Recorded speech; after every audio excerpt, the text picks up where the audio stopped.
Paramashivoham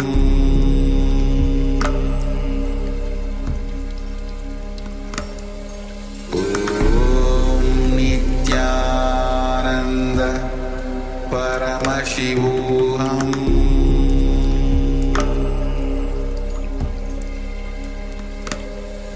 Om Nityananda Paramashivoham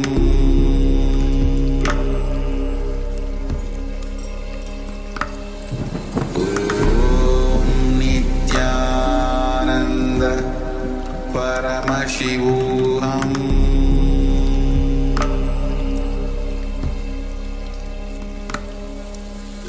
Om Nityananda Paramashivoham Om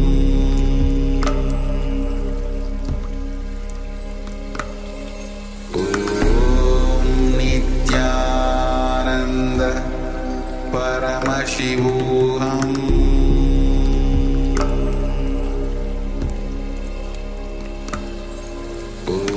Om Nityananda Paramashivoham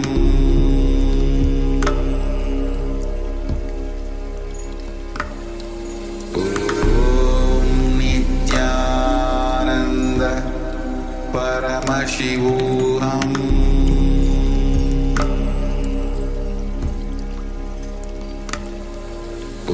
Om Nityananda Paramashivoham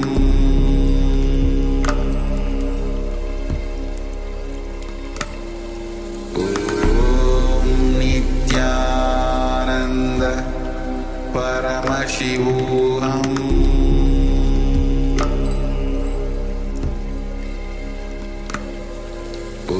Om Nityananda Paramashivoham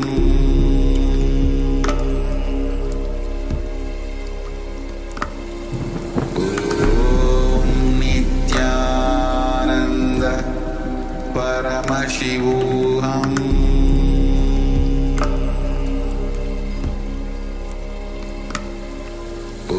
Om Nityananda Paramashivoham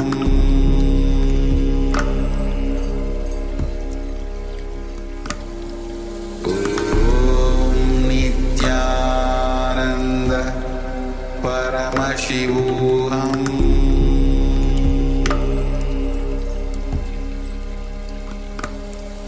Om Nityananda Paramashivoham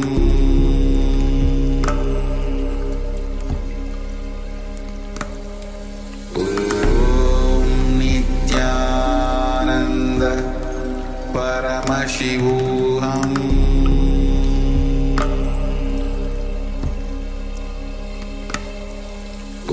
Om Nityananda Paramashivoham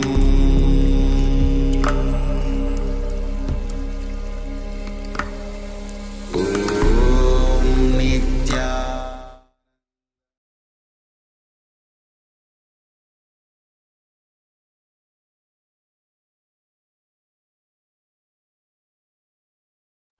Yes, you can now take the second measurement and compare the size of the object with how big it was before. See if the size has decreased, and do let us know in the chat what was the size difference and which object did you manifest on. Let us know. This goes for all the Zoom participants, but also all the YouTube viewers, Facebook viewers, Twitch viewers, and our Instagram viewers as well. So share your experience from this power manifestation.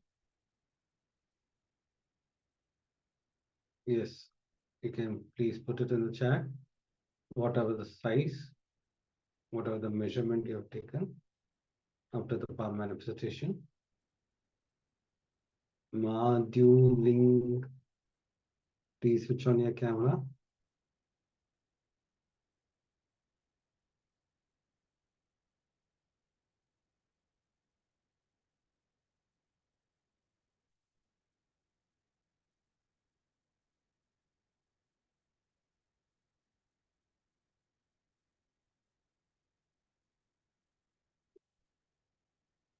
I request all the participants to switch on the camera.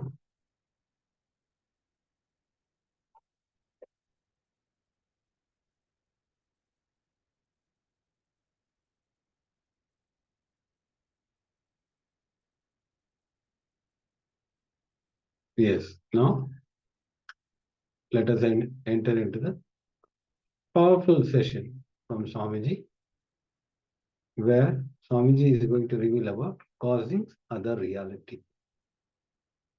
When you cause others reality, they cause your reality to manifest. That is the science. Don't think always what happens when I cause others reality. No need to worry about it. When you cause others reality, your reality gets manifested by others. So let us enter into this powerful session. Please have your pen and book along with you. Write down all the powerful cognition. Let's just enter into the powerful session.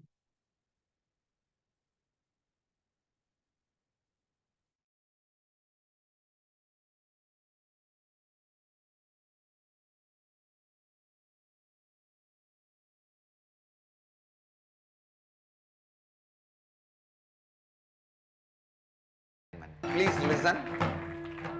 Being a catalyst for everyone to realize their reality, ultimately grow and realize their ultimate reality.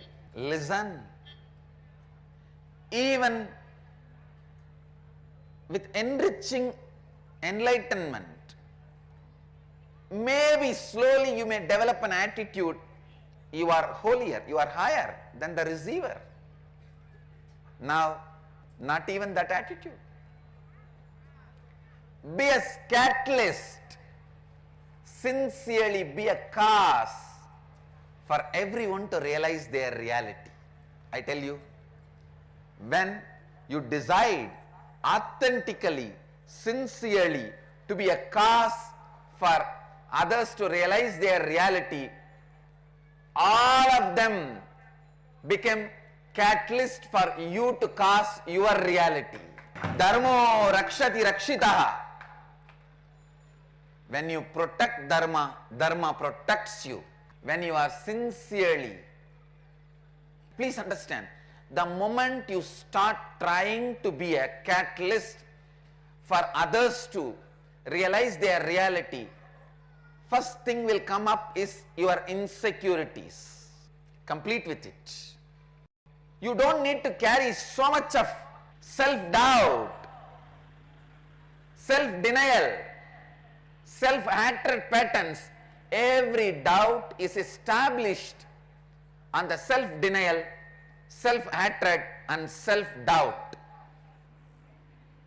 First doubt, if I am causing his reality, what will happen to my reality? Who will cause it? Understand? When you decide to cause, all of them will simply become cause for your reality. And all of them, please understand, life itself, the whole, will become cause for you to cause your reality. Listen, I tell you, all the good things happened in my life. I am giving you the experiential expression from my very experience. With integrity and authenticity, I am talking to you, keeping Kala Bhairava as the witness. All the good things happened in my life. All the best things happened in my life. Happened only when I have lived sincerely, being a cause for causing others' reality.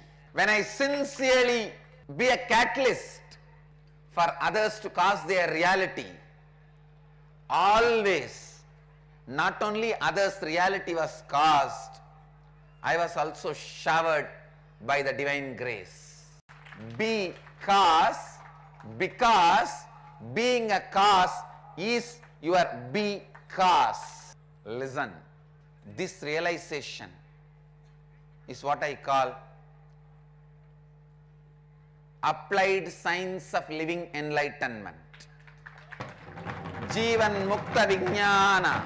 Continuously, sincerely be a cause for others to realize their cause, and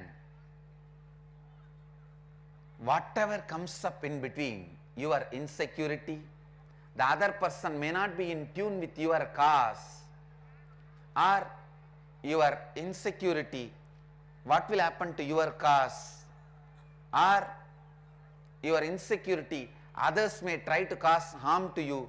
Complete with all this is not part of you.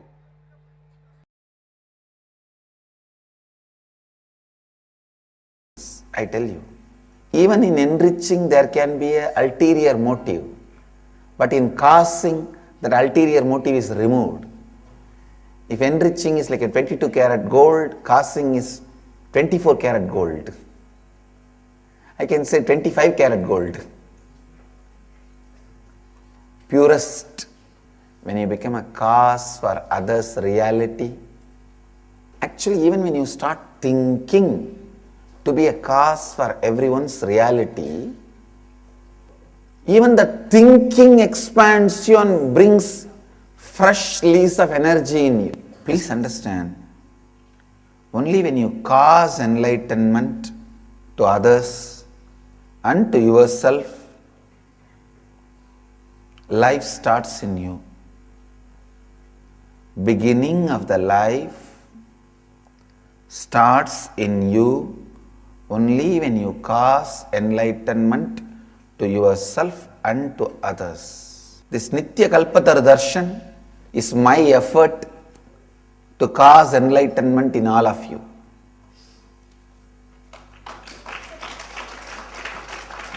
Understand? Causing enlightenment.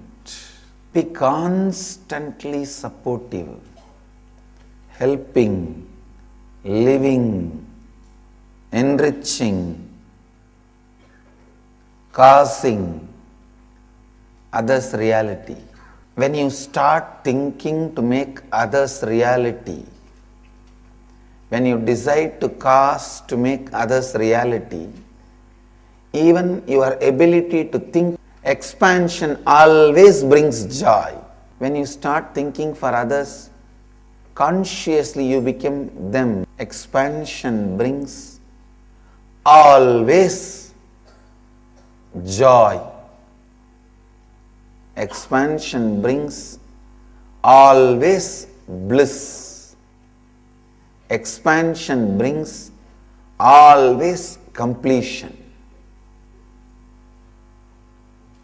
Expansion brings completion, joy.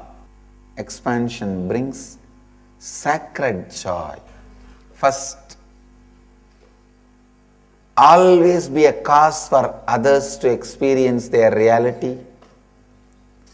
Second, when you start causing others' reality, the expansion happens in you, the joy happens in you. It's a sacred joy which strengthens you and makes even your own reality more powerfully. Third, Ashtama Siddhis are simply available to you when you cause others' reality. Fourth, carry this space of possibility in you. Go on causing it for others.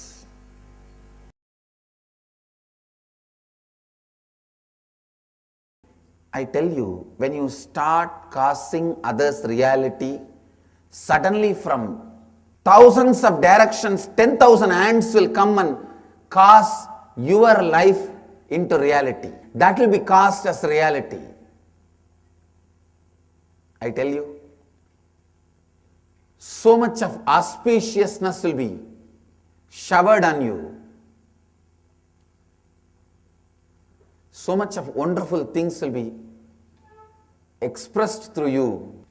Be a cause for others' reality, because being a cause for others' reality is your being the cause for your being. When you are authentically, sincerely cause others' reality, suddenly you will realize that is your cause. Incompletions your mind brings out. No. If I start causing others' reality, they will exploit me, my time will be wasted, and maybe they will try to cause harm to me. Whatever incompletion comes up, understand as early as possible those incompletions is not going to bring any fulfillment to your life, and complete with them. They will only be distracting and destroying you. The earlier you understand, better for you. Those incompletions which does not allow sincerity into the context of your existence is self-denial.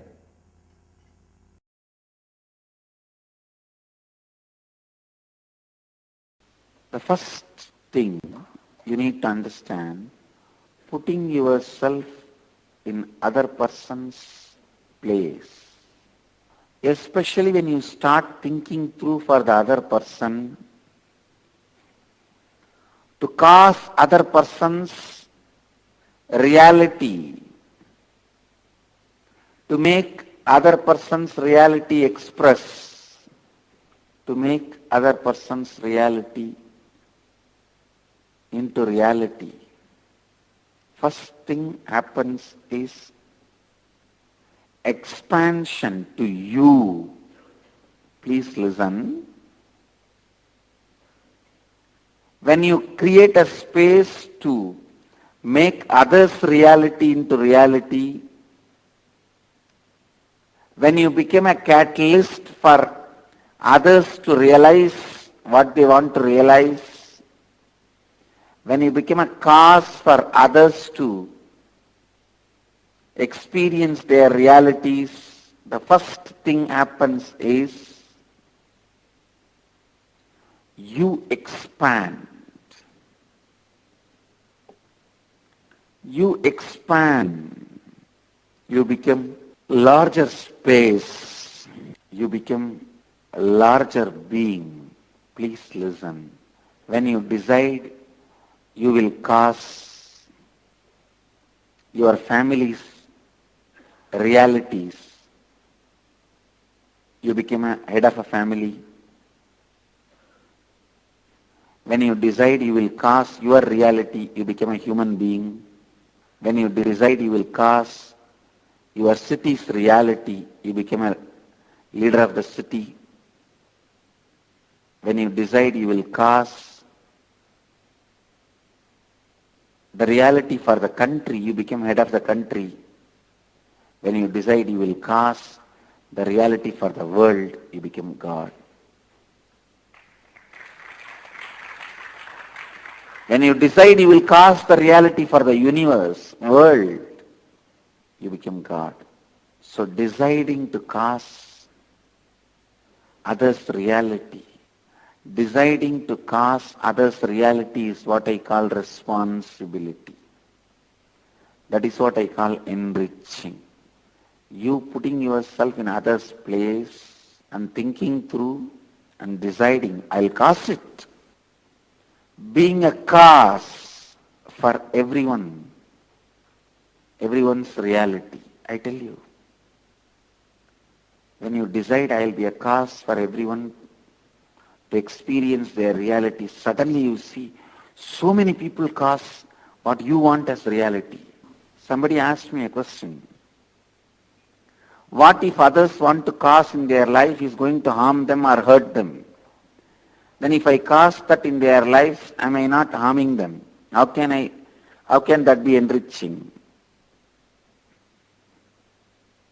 Or am I missing something? Did Swamiji mean that we need to listen to what they say they want to cause, what their being really wants? Please listen. Be very clear. Whether you support or not, they are going to cause what they want to cause in their life. Is it not? When you don't want to cause, you create this judgment, justification. No, it is harming them. Who are you to justify. Give love, not intelligence. Be a hand, be an extra hand for them, not extra head. If that is what they want, give them that, that's all.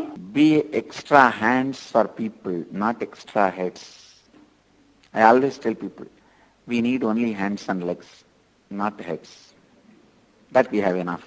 Be hands and legs for people, not heads. Many times we justify because we don't want to support the other person, we don't want to be a cause for other person's reality. We just try to justify saying, no, maybe it is harmful to him. No.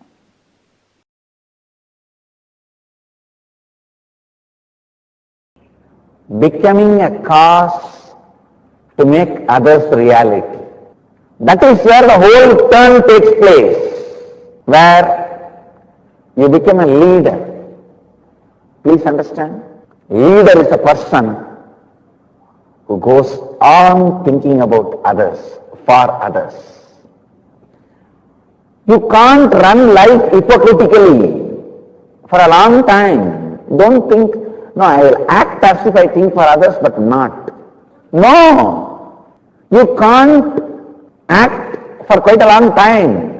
You can't live by acting. Understand?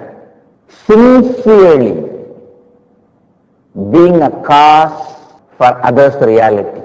That is a very important, profound lesson experientially shared in this IA level 4. Whatever obstacle you have for being cause for others' reality, you have to complete with all that. How to complete with all that? That is what is taught step by step in first few days. And then when you became a cause for others' reality, from unexpected corners, unexpected ways, so many will start becoming a cause for you to cause your reality. Understand? When you empty you, cosmos will fill you from so many angles, from so many directions. First, it empties you from your desires, then explodes you with contentment, showers you million times more than whatever you imagined as desire in your life. It just empties you the desire for $1 million, pours zillions on you.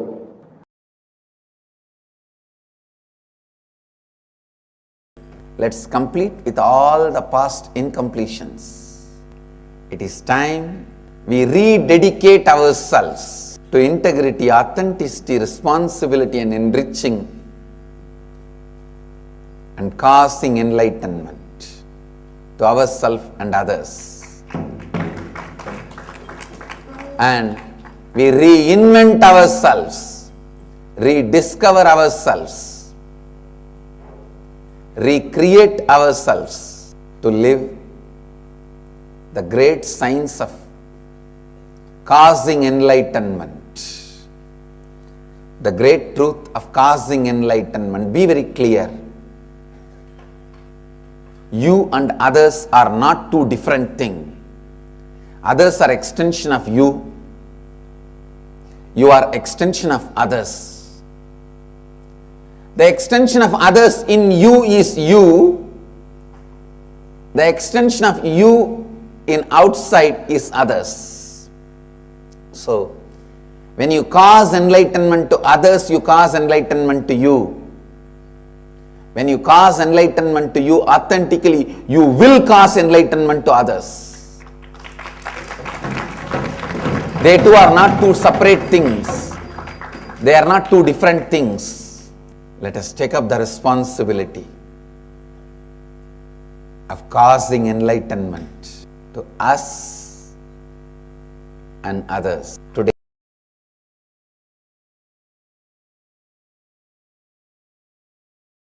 Advaita, completion, complete completion is one of the most powerful process you can do to cause any miracle in your life. Thieves may survive but cannot thrive. They may survive, but cannot thrive. Only people who contribute to others can thrive. Only when you cause others reality, you can thrive. Any action you do out of completion, you will go on be causing others reality. You will go on be causing others reality. You will go on be causing others reality. So do not feel shy, do not delay, do not postpone, do not wait to soak yourself into the space of completion. Let that become your breathing style. Advaita become your breathing style, thinking style, and lifestyle.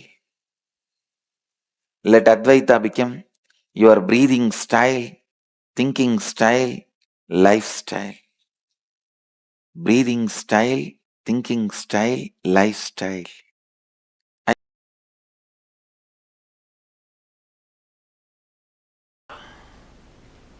I wanted you to know the deeper truths about Advaita. Life starts when you decide to cause others reality.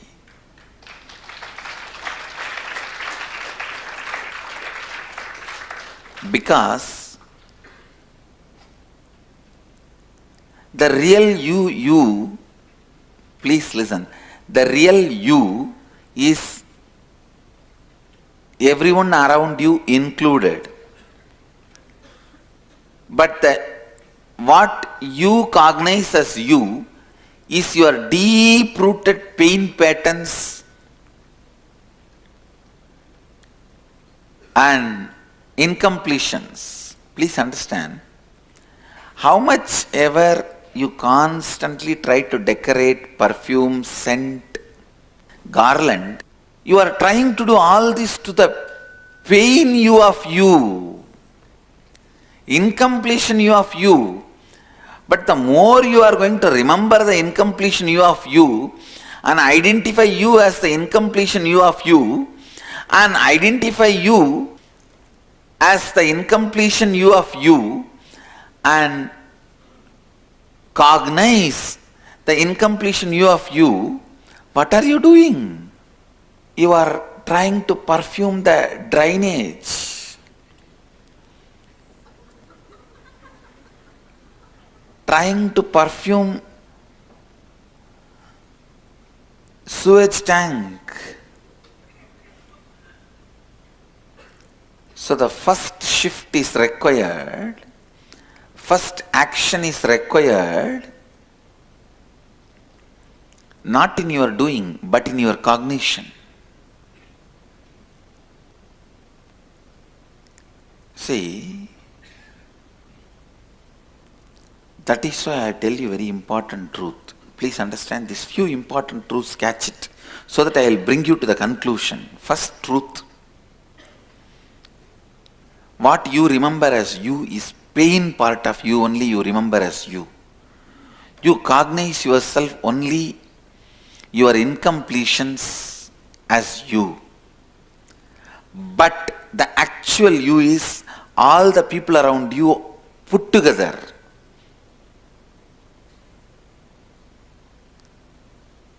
Third, because what you cognize as you is only the deep-rooted pain patterns and incompletions of you, how much ever you try to perfume it, scent it, even put Kasi Chandan on it and garland it, do whatever. But the moment you open, what comes out?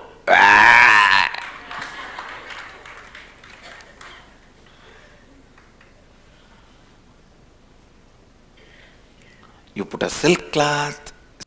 What you perceive as you go on trying to do makeup to that.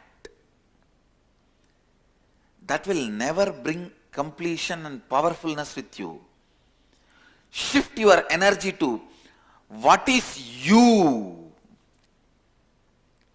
Shift your energy to what is you. Listen. The real you is all the people with whom your life is involved, all the lives who are involved with you. All this put together is you. When you shift, when the cognitive shift happens, all of them are you, you are them. Suddenly your joy, your pain, your life, your goal, your purpose, your right, your wrong, your dharma, your adharma, everything gets rewritten.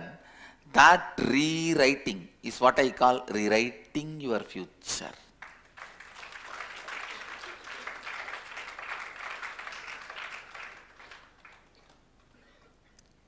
You rewrite your future full of powerfulness.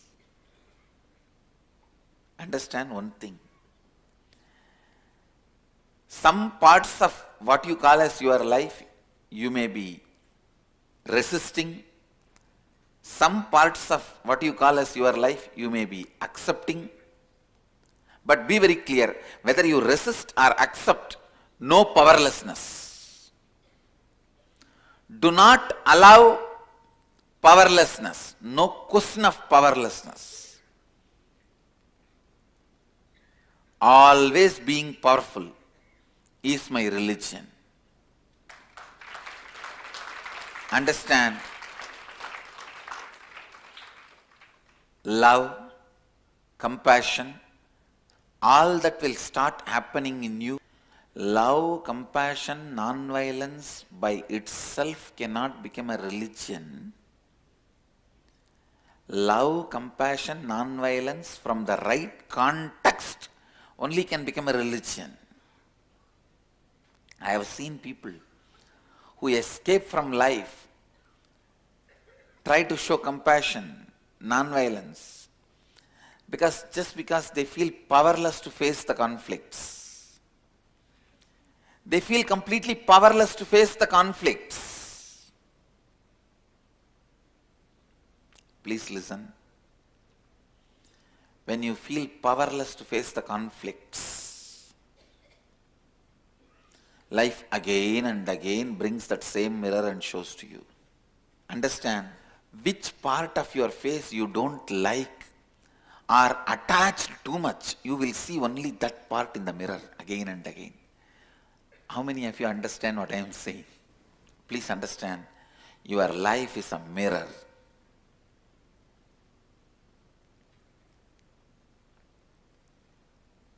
If you allow anything to make you powerless,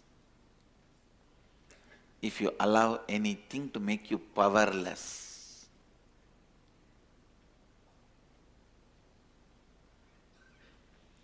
that will be constantly shown to you as a mirror.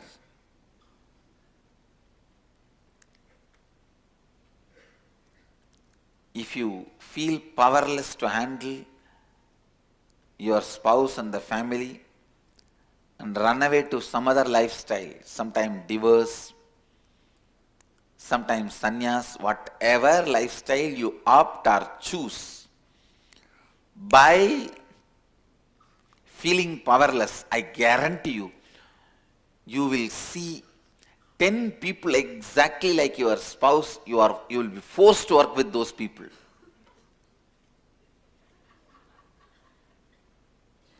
You will see, if you run away from an employer, from a boss, 25 bosses exactly like them. You will be forced to work under them and report to all of them. See, you build a logic which makes you believe your powerlessness is inevitable. That is where the crime starts. Understand? Just poke holes in those arguments that your powerlessness is inevitable. I tell you,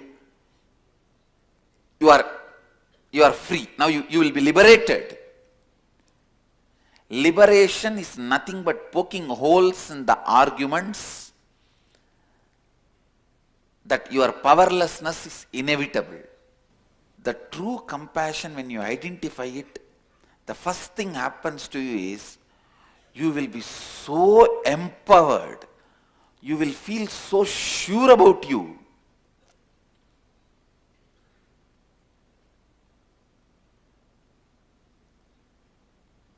When you decide to cause others reality, only then you will understand what you are. Till then, what you think as you is only the deep pain patterns and incompletions of you. It may look very paradoxical. Life is as it is. Just because your ignorant logic cannot capture it. Your ignorant logic tries to capture the life always as a straight line. But the truth of life is paradoxical. What you call as paradoxical. The first paradox. When you try to cause others reality, you will even realize what you are. You will understand the different spare parts and organs of you, their functions, their qualities, capabilities, abilities, much better when you decide to cause others reality.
Yes. Now, after this powerful session,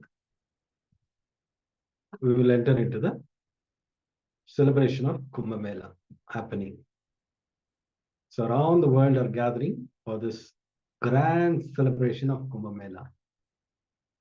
So join us in this Kumbh Mela celebration. You can follow the link. We can provide you the link for the Kumbh Mela where you can join and celebrate with us. It is the most auspicious happening. Yes. I request all the participants to switch on the camera as we enter into this Kumbh Mela celebration. After this, we'll be having a darshan.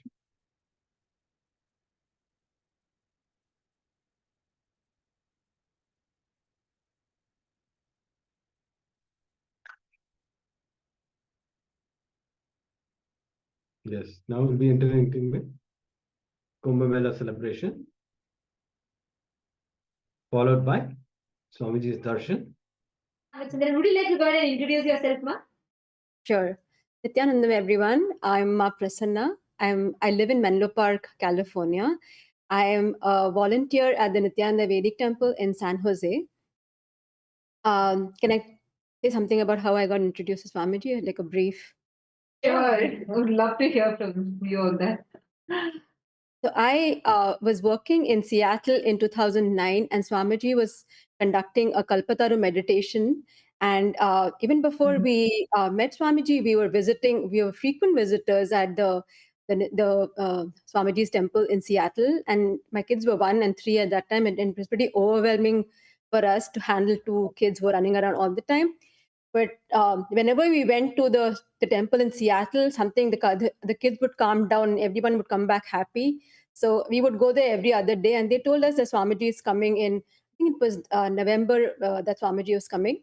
So we immediately signed up for attending the Kalpataru program, and the kids were very small. So we left the kids with a nanny and we went and attended the program. It was a 1-day program. By the end of it, I was telling my husband that I want to go for the next Inner Awakening program. I don't know how, but I want to go. Somehow I was able to convince my in-laws, and I took both the kids, my in-laws, everybody, all of us went for the Inner Awakening program in December of 2009. And that was like a life-changing experience, just not just for me, for the kids, for all of us in our family.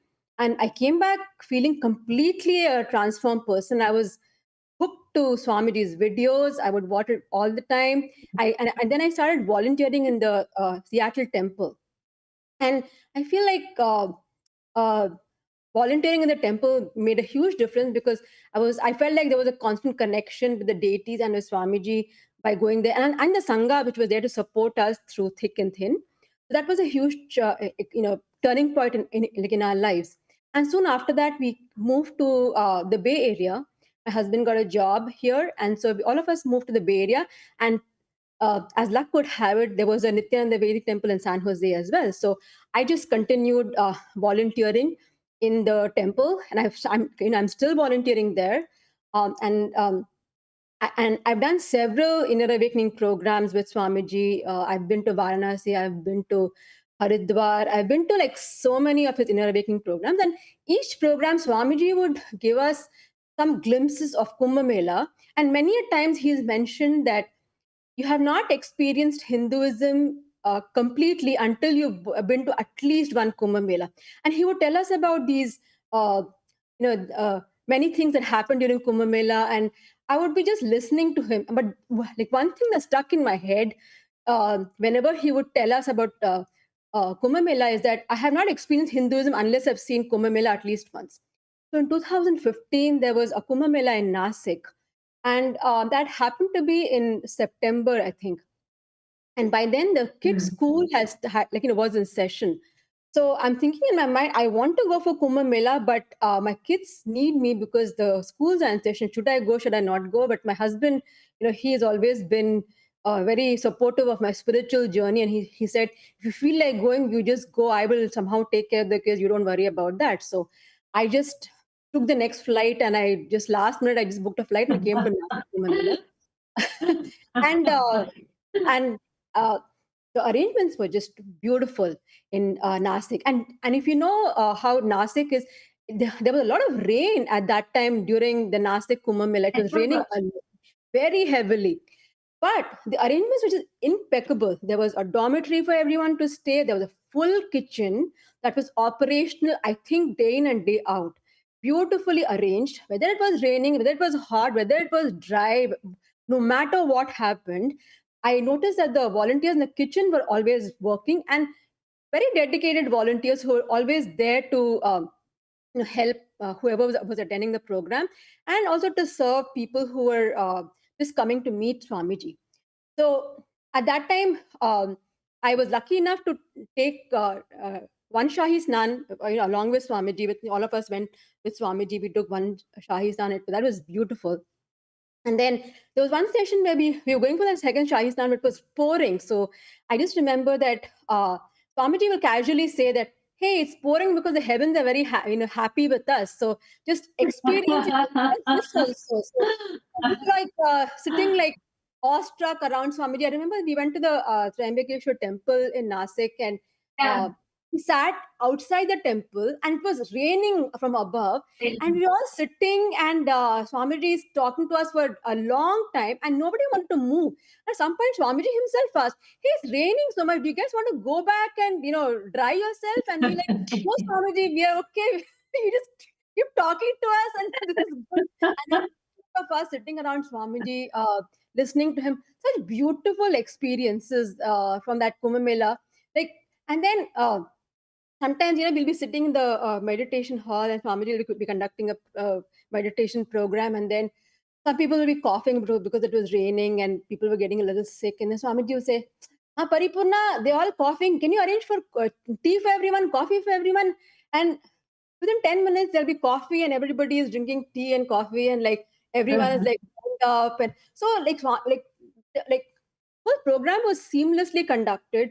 The volunteers were very dedicated. It was a beautiful experience, so much joy being around Swamiji. And the other thing I wanted to mention was that there were people streaming all the time to meet Swamiji, and we just casually met, got introduced to the Matadishwars, the heads of various spiritual organizations, who were just streaming in to meet Swamiji. And then Swamiji would sometimes introduce them, and he would talk about their yogic feasts, and I was like in awestruck, thinking, hey, we just hear about these in books, or like you read about these things. Swamiji is casually introducing them as if this is just another happening, because Hinduism has is full of so many of these yogic masters that he just used to casually introduce us to them. That was beautiful. Nasik was great. It was slightly smaller. Actually, but next, go ahead.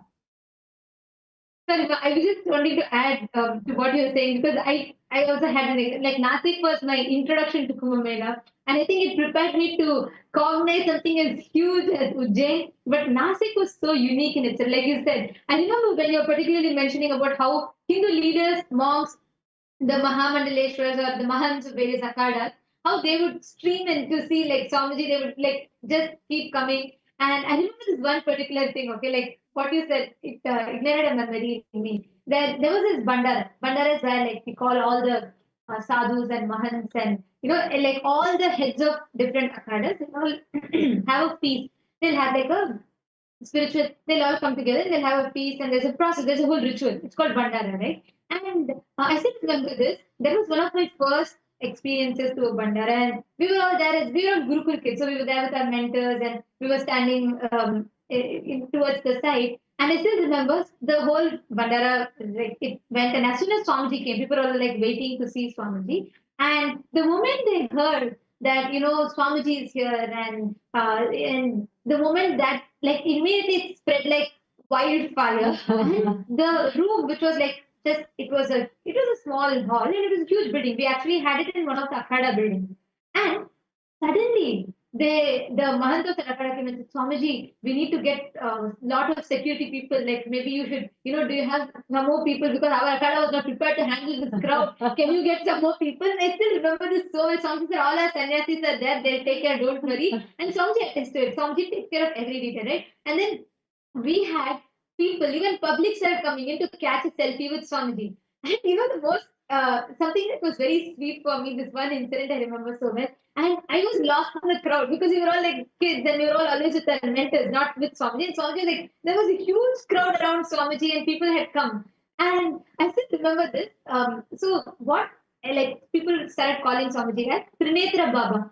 Because people saw, like, people saw the power demonstration, they saw how the third eye was manifesting. And then and there was one thing where people heard, if Swamiji's thumb touches your third eye gets awakened, right? So they don't even know, like, not necessarily everyone will know what is initiation, but they just want that thumb to touch the third eye. I still remember, we were all standing, we would have even like Mahants or Sadhus and all of them, they would come, they would say, Swamiji, can you just touch that third eye? Swamiji, can you just put your thumb on that third eye? And we would have them come, they would come to take selfie, and Swamiji, like, patiently, he will attend to everyone.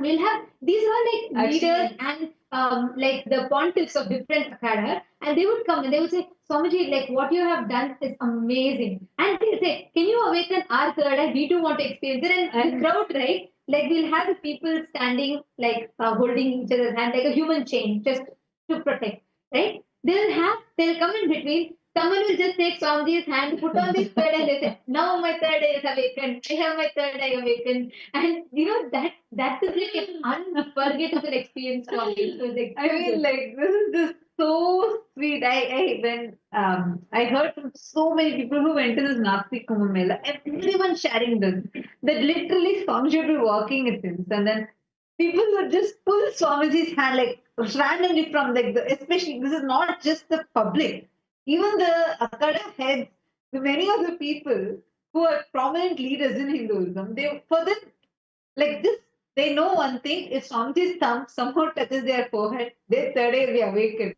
That's all. They literally take Swamiji's hand, like pull it and like put it on their head, and they start celebrating. Oh, my third eye is awakened now. My third eye is awakened now. And another point that she was telling about, right, like the volunteers, I still remember. See, one thing that you experience in Kumbh Mela is it's raw. Like your status, you can be like you can even be a head of state somewhere, or you can be anyone, anywhere. You whatever your status in the society is, nothing matters. At that you are just another Hindu coming there to celebrate. And the sheer volume of people breaking the barriers of language, of culture, of even religions. Because in our Adinam, we have various different religions, people who came from different religions who came to experience an introduction to Hinduism there. And I still remember, we would have people from like in Adinam itself, there's like in Kailasa, in Nasik, there's no categorization. We will not have like, you are this, you're high, you're low. No. But even what the societal, the strata, right? Like whether someone's like a super rich person, whether someone, we would have people from big Fortune 500 companies who are in senior positions who will be there sitting and washing the vessels and being part Washing of the bathrooms. And exactly. Like in And we will also have at the same time we will have people who have like who society would consider as poor or economically not from a good background and all of that. Even there'll be absolutely like no kind of this thing whatsoever, and everyone will be there together to celebrate. And that sheer the energy of that was something phenomenal. So when you were sharing that, particularly in Nasik, this was something unique that I remember so well. Ujjain was a different scale altogether. That's a whole subject to talk about. But Nasik, this is something unique that I still remember. Yeah, that's such a beautiful sharing, Nithyananda. I still remember the Bandara, and I still remember the crowds around him and everyone trying to take his thumb. Yeah, now I just remember that. Yeah, but yeah, definitely, Ujjain was a different scale. The number of people attending was massive, and and for Ujjain, I came with both my kids, and I was alone. So my husband, like I came first, and then I went back, and then my husband came because my mother-in-law, she lives with us, so we were taking turns to attend it. But when I came to Ujjain, I was awestruck because the scale at which that happened was completely different. Like there was a lot more people, volunteers, people just attending the program, and the people streaming in to take darshan was a different level of preparation for that. But it just happened just like that. And then I just remember again same thing. So at that time, I remember since this was happening on a much larger scale, there was more need for volunteers to help with cleanliness, food serving. You could take any a responsibility you wanted. But I remember like we were sitting in the hall, and there were like thousands of people sitting in that tent and like doing third eye manifestation and all of those. And then Swamiji casually said that we need to pay attention to the hygiene and cleanliness, and we need more help outside. And just remember one thing, that if you do any seva in my sangha, which could be as small as serving food to people, as or whatever you think you don't want to do, for example cleaning bathrooms and maintaining the cleanliness, doing seva to any of my devotees is the same as doing personal seva to me.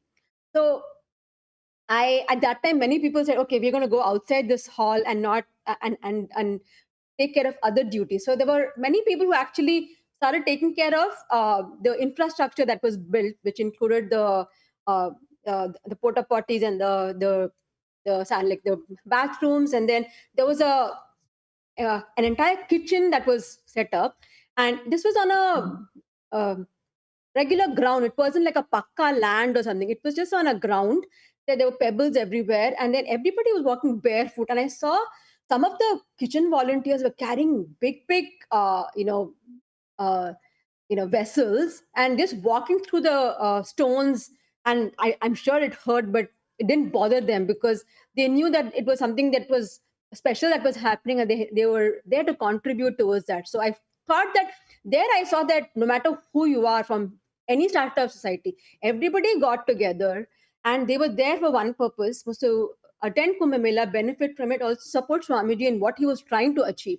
And I must mention the evenings were just spectacular.